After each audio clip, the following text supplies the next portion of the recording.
All right, guys. So as Biden's first 100 days in office comes to a close, I must admit, at least up until recently, I've been struggling going back and forth in terms of how progressive or moderate or conservative the Biden administration has actually been.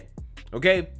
Because the reason why is because I know that Joe Biden, traditionally speaking, has been a more conservative Democrat.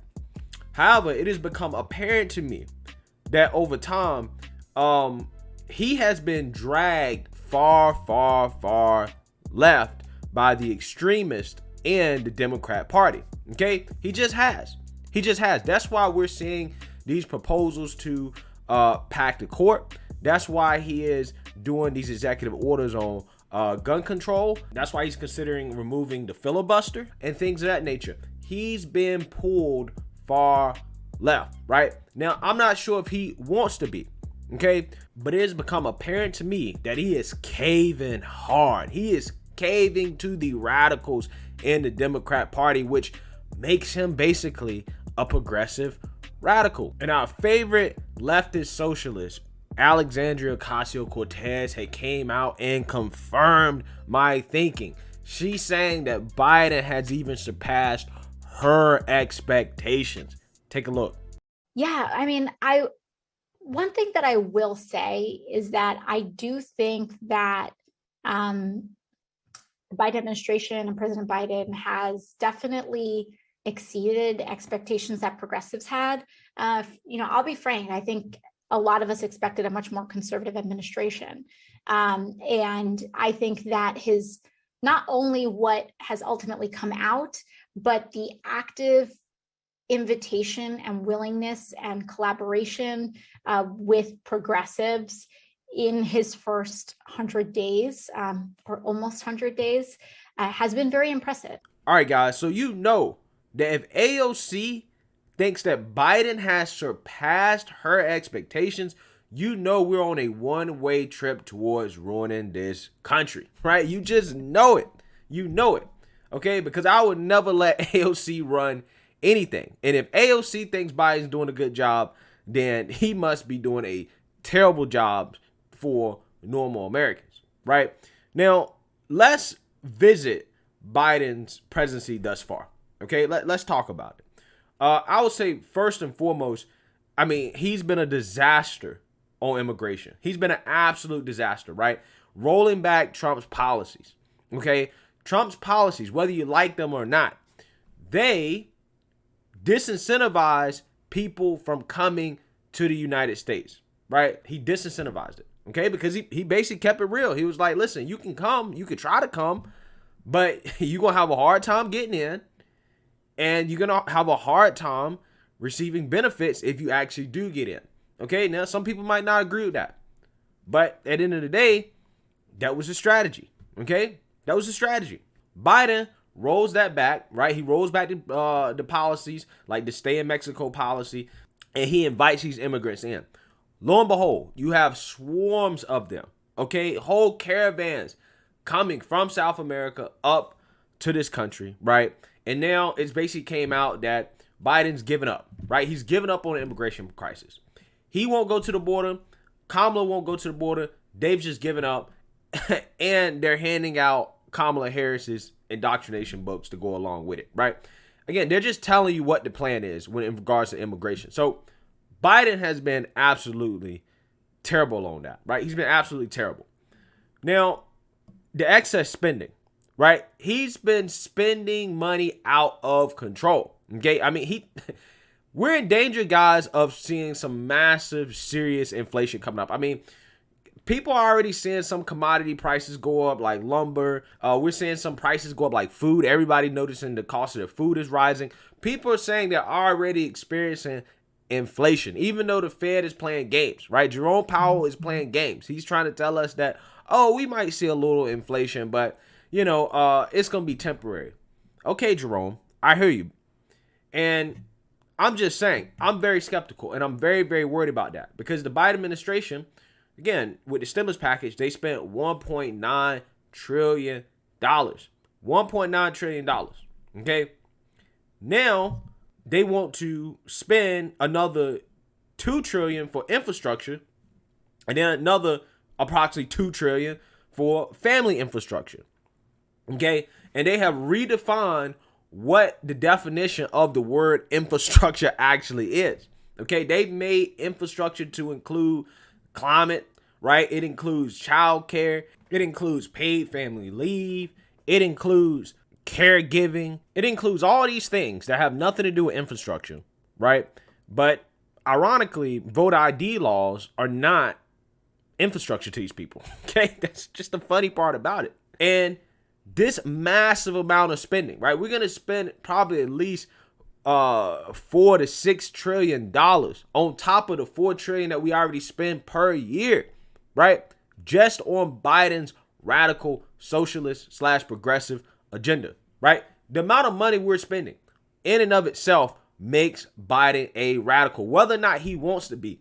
Okay, and I understand why he's doing this, right? They think that after the 2008 recession, they think that Obama's stimulus package was not enough, right? Janet Yellen thinks this. Now, remember, Janet Yellen is his Treasury Secretary, okay? So they're convinced that they dropped the ball in 2008 and that recovery would have been a lot faster if they had spent more money.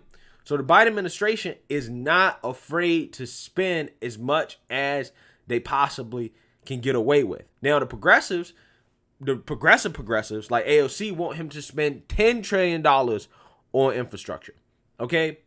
Luckily, Biden hasn't went that far, but still, we're spending $4 trillion. We just don't have it. We don't have it. Our future generations don't have it. We don't have this money, okay? Not only that, back to the first stimulus package, I forgot to mention this, but when it comes to the first stimulus package, I think that expanding unemployment was a huge mistake. Huge mistake. And the reason why is predictable. It's because we have recovered in job numbers in regards to high-paying jobs and medium-paying jobs, okay? Where we have not recovered is low-paying jobs, low-wage jobs. Those jobs have not recovered yet, right, from COVID. Now, the reason why they haven't recovered is not because the economy isn't doing well. No, the economy is doing well, which is why we didn't need all this stimulus, which is why, inflation is a big deal right now, okay? Because, if you keep overheating an economy, that's how you get inflation. But Biden expanded unemployment all the way to, I think, August or September or whatever. Him expanding these unemployment benefits. People are getting paid more money to sit at home. To sit at home and do nothing than they are to get out and get a job, right? And if they have to get a job, then they will lose those unemployment benefits. So it is a no-brainer. People are going to sit home. And also during this pandemic, you don't have to be looking for work, right? The requirement to look for work is not there anymore. So now people are incentivized to sit at home and do nothing, right? Which is why we're not getting the low-wage job recovery that we would like to see. And as long as this recovery lags behind what the Federal Reserve and Biden's economic team wants to see, they're going to keep printing money. They're going to keep interest rates super low, right? And they're going to just keep borrowing money to try to fix a problem that really should be fixed by spending less, right? I think expanding unemployment probably was one of the biggest mistakes that the Biden administration has made, and it has incentivized people not to work anymore. They don't want to go to work. Again, not what we want in this country, okay? Not what we want. So also on top of that, to fund Biden's radical economic agenda, he's thinking about raising corporate tax rates to 28%. Now, Joe Manchin is trying to talk him down to 25%. Trying to talk him down to 25%. He probably will end up doing that. But the most radical part of this agenda is by far the proposal to increase the long-term capital gains rate to 43%.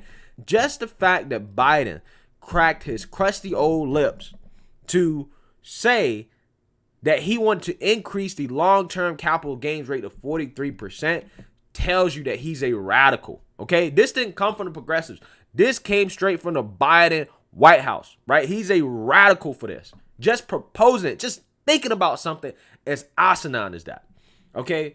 because that proposal in and of itself, if it gets enacted, it can tank the market. Okay, it can tank the market, and it can force a lot of money out of the market, which is going to hurt people's retirement. It's going to hurt their 401ks. It's going to hurt retail investors. It's going to hurt the little guy, right? It's going to hurt the little guy. And that money will shift into other sectors of the economy, right? So if you're a participant in the stock market right now, Biden is not your friend, because it seems like there will be a capital gains tax increase coming. It probably won't be 43%, but it'll definitely probably end up being in the 30s, maybe 35%, something like that. I think that that's what they're going to try to go with.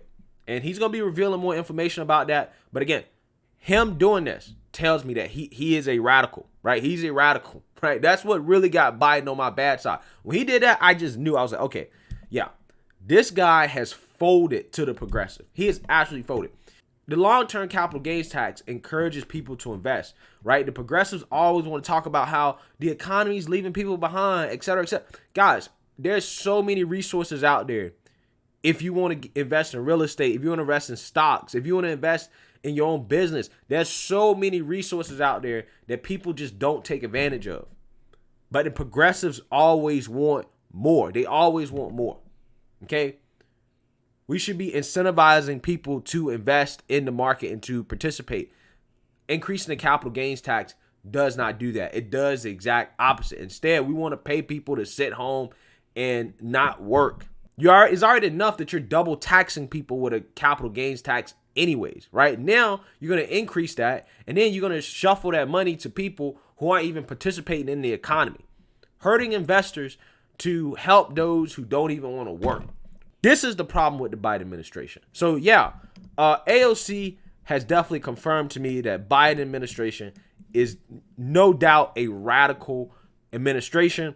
And quite honestly, it just underscores how important it is that Republicans take back the House in 2022, or else I'm fearing that the most radical agenda of this administration, the voting rights bill, removing the filibuster, making DC a state, those things are coming down the pipeline. They just can't get them yet. Okay. So do you guys think that this Biden administration has been radically progressive, or do you think he's been more moderate? Let me know what you guys think. Make sure you like, comment, and subscribe. Most importantly, share a Black conservative perspective. Peace.